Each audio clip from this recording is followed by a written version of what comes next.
Rosalind Hale said those words with a rifle steady in her hands, standing on the porch of a house that hadn't seen a coat of paint in 3 winters.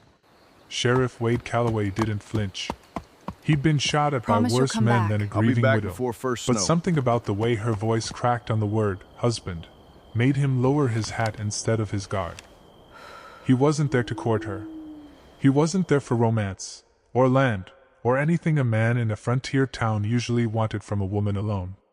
He was there because the town council had voted, in their infinite and foolish wisdom, that Rosalind Hale could not keep her late husband's homestead unless she remarried within 60 days.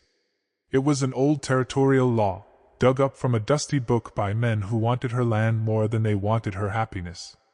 And somehow, in a vote that still made Wade's jaw tighten with anger, his own name had been put forward as the groom. He hadn't asked for it. He didn't want it. But he also knew what happened to widows who lost their land in this territory. They either left or they starved. So he'd ridden out to her homestead not to declare love, but to explain, plainly, that he had no interest in trapping her into a marriage either of them wanted. She hadn't given him the chance. The rifle had come up before he'd said 3 sentences. The town of Larkspur Hollow sat in a valley that turned gold every autumn, the kind of place that looked peaceful from a distance, and hid its cruelty up close. Wade Calloway had worn the sheriff's star for 6 years, long enough to bury friends, long enough to learn that the law rarely protected the people who needed it most. Rosalind Hale had come to Larkspur Hollow 4 years earlier as a new bride, full of plans, full of a husband's promises. Elias Hale had been a quiet man, a rancher who spoke more to his horses than to people, but he'd loved his wife with a steadiness that the whole town had noticed. When the fever took him 8 months ago, it didn't just take a husband. It took the only shield Rosalind had against a territory that didn't think much of women who owned land without a man's name attached to the deed. The council's ruling had come down like a storm nobody saw coming. Under an old settlement statute, unmarried widows without male kin in the territory had 90 days to remarry or forfeit their claim to a male relative, or the township itself. Rosalind had no male kin within 1,000 miles. The homestead, Elias's homestead, the one he'd broken his back building, would be auctioned to the highest bidder unless she found a husband before the deadline. Wade despised the law the moment he heard it read aloud in the council chamber. He'd said so, loudly, in front of men who owned half the businesses in town, and didn't take kindly to being told they were wrong. But laws didn't bend for a sheriff's disapproval, and somewhere in that argument, old Judge Merrow had suggested, perhaps as a joke, perhaps not, that Wade himself, unmarried and respected, might solve the whole embarrassing situation by marrying the widow himself. The room had laughed. Wade hadn't. Now he stood at the bottom of her porch steps with his hat in his hands, trying to find words that wouldn't get him shot.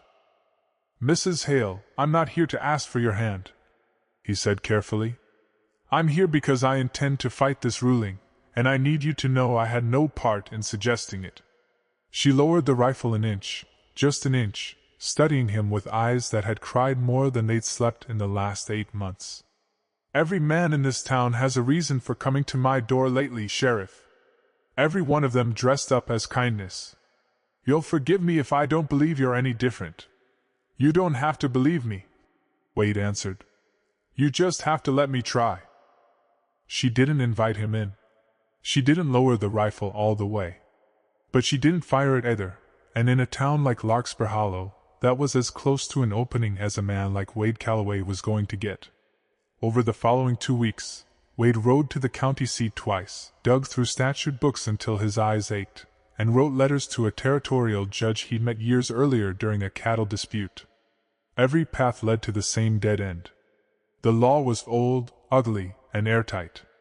Unless Rosalind married, or unless someone with more power than a small-town sheriff intervened, she would lose everything Elias had built.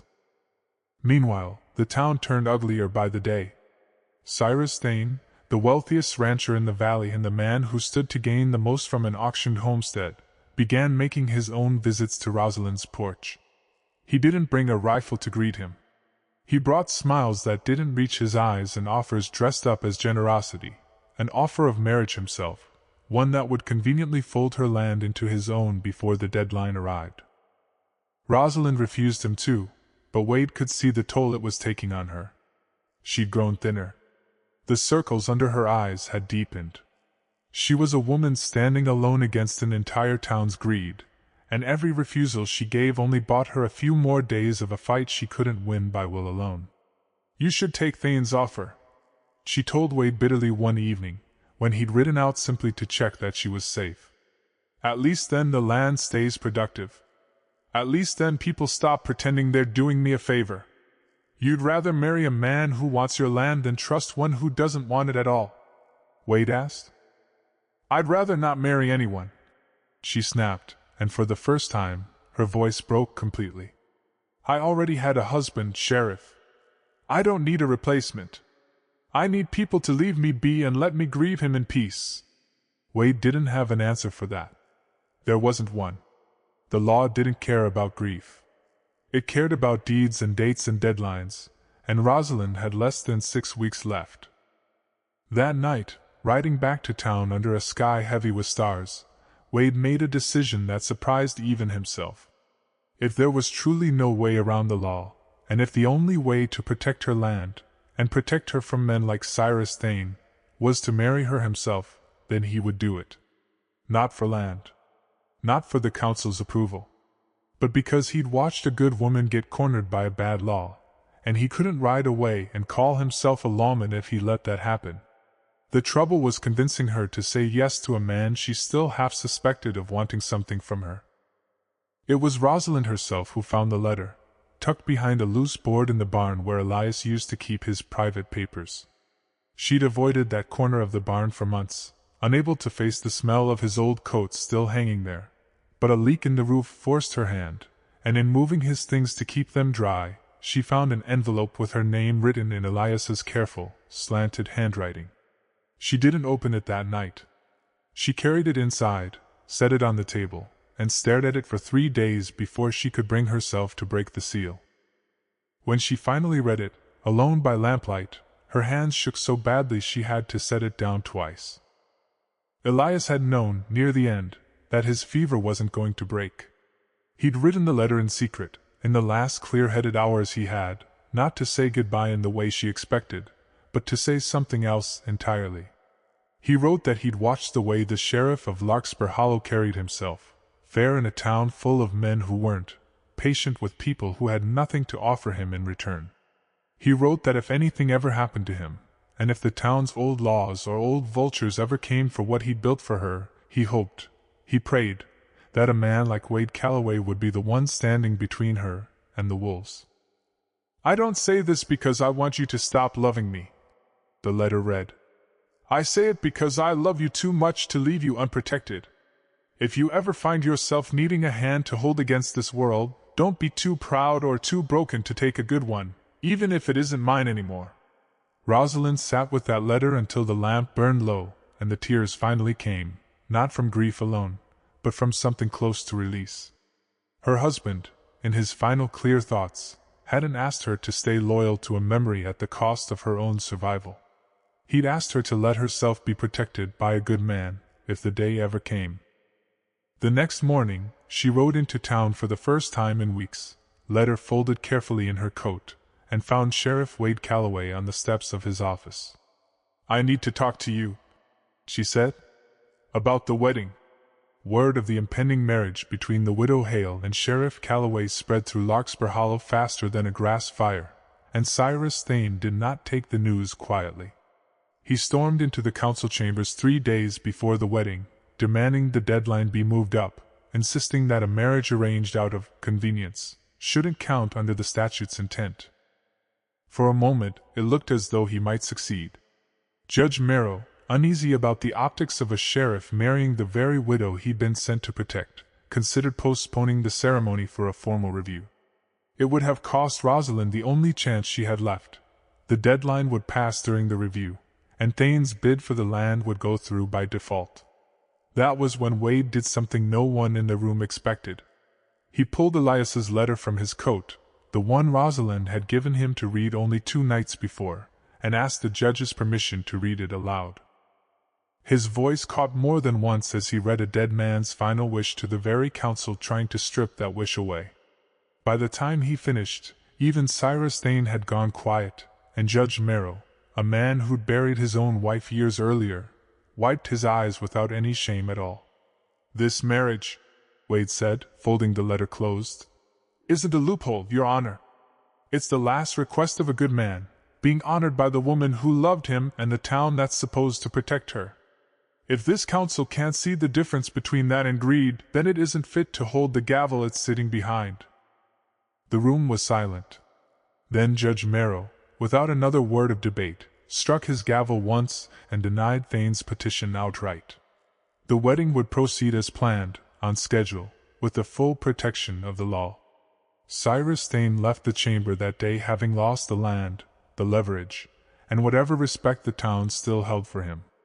Rosalind Hale, for the first time in 8 long months, walked out into the afternoon sun without the weight of the world pressing down on her shoulders. The wedding at Larkspur Hollow's small chapel wasn't grand. There were no fine dresses shipped in from the city, no lavish feast, no orchestra. There was a widow in her best gray dress, a sheriff in a clean shirt with his badge polished for the occasion, and a town finally standing behind her instead of circling like vultures.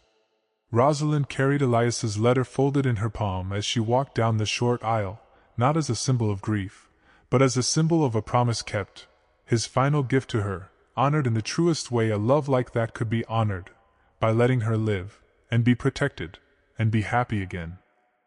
Wade Calloway hadn't married her out of duty in the end. Somewhere between the porch and the courthouse, between late-night rides to check on her safety and long conversations about the man she'd lost, something quieter and truer had grown between them, not a replacement for what she'd had with Elias, but something new, built on respect and hard-won trust.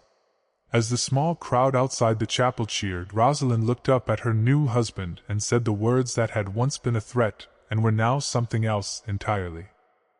"I told you once I'd rather be buried next to my first husband than stand here with you," she said, smiling through tears. "Turns out he's the reason I'm standing here at all." There's a lesson in every hard season of life, even the ones that feel like they'll never end.